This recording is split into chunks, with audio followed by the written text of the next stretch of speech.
Hey everybody, Raven here. I went to the local coin shops and this happened.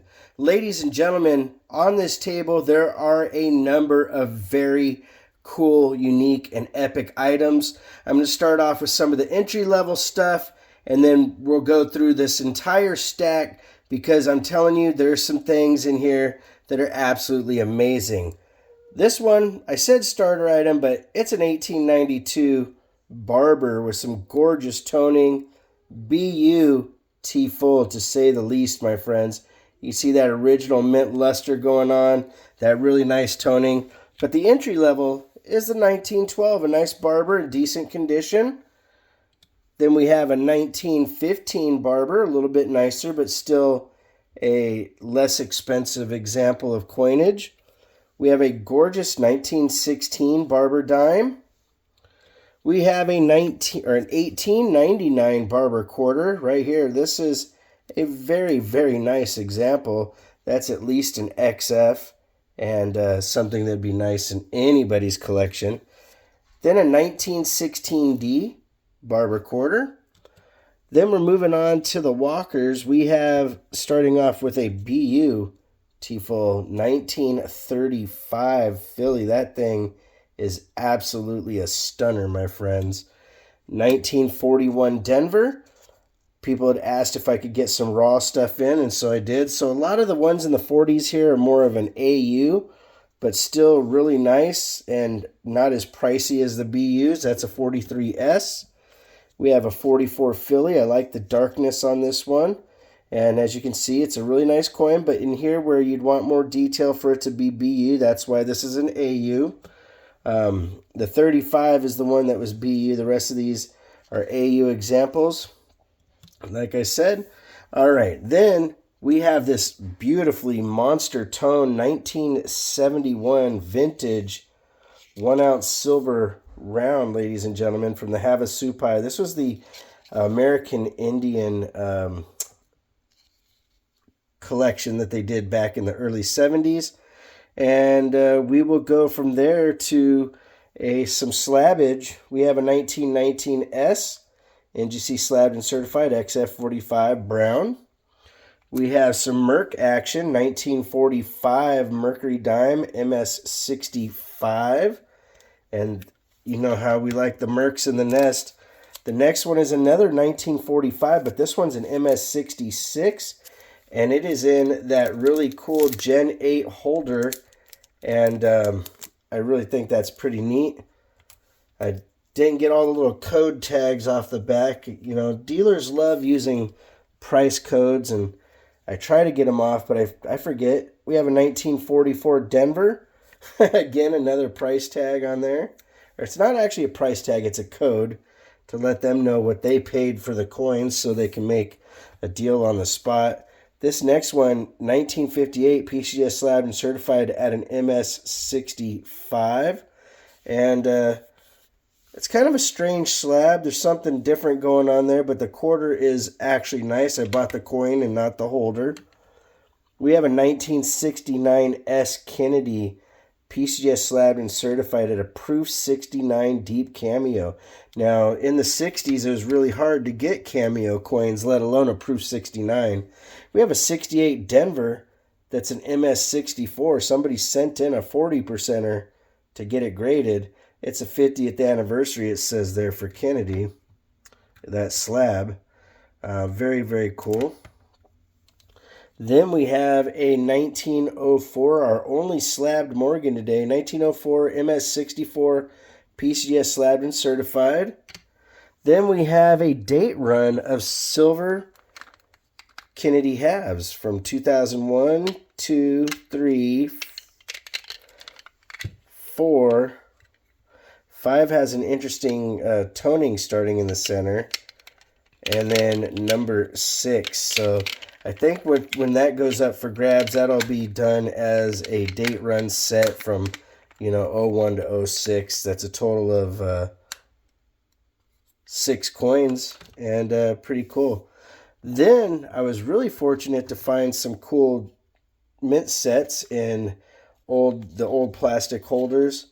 And this is a 65 We have a 66 and a 67 40%ers.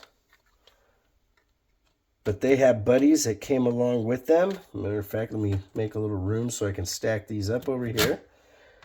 We have a gorgeous 1958 set. Look at that toning on the dime there, ladies and gentlemen. And then the reverse. That is just a beautiful, beautiful set in the Whitman plastic holder. And then we have a 1958. I think that's 258s. Yep. 258s, but the toning on both these sets is absolutely amazing. That's that beautiful bullseye monster toning. That dime, quarter, and half look unbelievable. Look at how nice and dark and purple that is. That's something that is pretty neat. We have two 1964 sets, also in the Whitman holders. Really, really cool. Cannot go wrong with those at all. Then, ladies and gentlemen, we have this epic little 5-ounce Scottsdale poured silver bar. Now, with the price of silver right now, that's the most I've ever paid for a 5-ounce bar. But I couldn't pass it up. I really like the Scottsdale poured silver. All right, we're going to go through the piece dollars. We have a 1921 high relief. Very cool. 1923 in a BU. You can see that beautiful cartwheeling. That last piece dollar was a VG10. 1924 BU as well. Then we have a 1934 Denver. This is a harder date to get, a nicer date. That is at least an AU on there. High AU, very cool coin. But it is AU because you can see, even though you got feather detail, there is some wear in here. So that's why it's got that beautiful luster, but it's not going to get that BU designation. Next, we have an 1881 San Francisco BU with an unbelievable proof-like reverse. Look at how gorgeous that truly is. Then we have an 1882 Morgan, brilliant uncirculated, very nice coin. We have an 1892 S in an F12. This is more of a key date coin, and I really love the old dark patina to this coin. That is a really nice one to fill one of those harder holes. Then we have an 1892 Carson City, and this one is a G4. It's, again, a harder date to get, and even in this condition is worth, quite a bit because of what it is in the year. Then we have an 1897 S, brilliant uncirculated Morgan to go with it.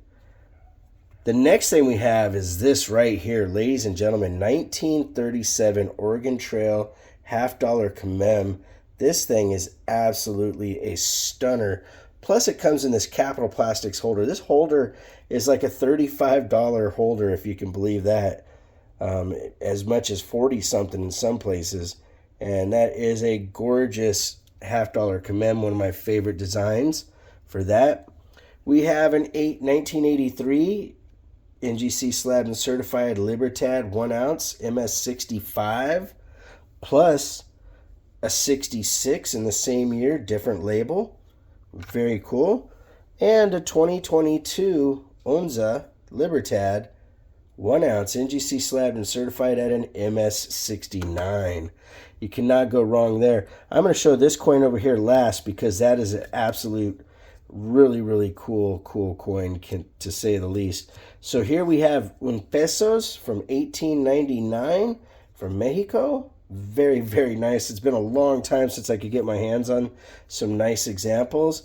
And these are some breathtaking stunners, ladies and gentlemen. That's a 1900. And they're from the different mints. 1901 is from Zacatecas. That's at Z. 1904 is also Zacatecas. Mexico City, the MO, 1908, and 1909. Ladies and gentlemen, very, very cool coins. That has some just beautiful, beautiful detail on there. Last but not least, this is a fantasy coin, ladies and gentlemen. This is the Daniel Carr 1964. What they did is they took real United States peace dollars and tooled it to where it had the 64 mint mark, so it has a Denver mint mark there. Very, very awesome. This is the first time I'd ever seen one of these, and I was very lucky to get my hands on it. That coin is absolutely a stunner. And as you can see, again, 1964. All right, ladies and gentlemen, if you want to correspond, it's RavenHawkCoins@gmail.com. The P.O. Box is 721-296, Norman, Oklahoma, 73070. Like always, please make sure to take care of one another, and we'll see you real soon. RavenHawk Coins, have a great day.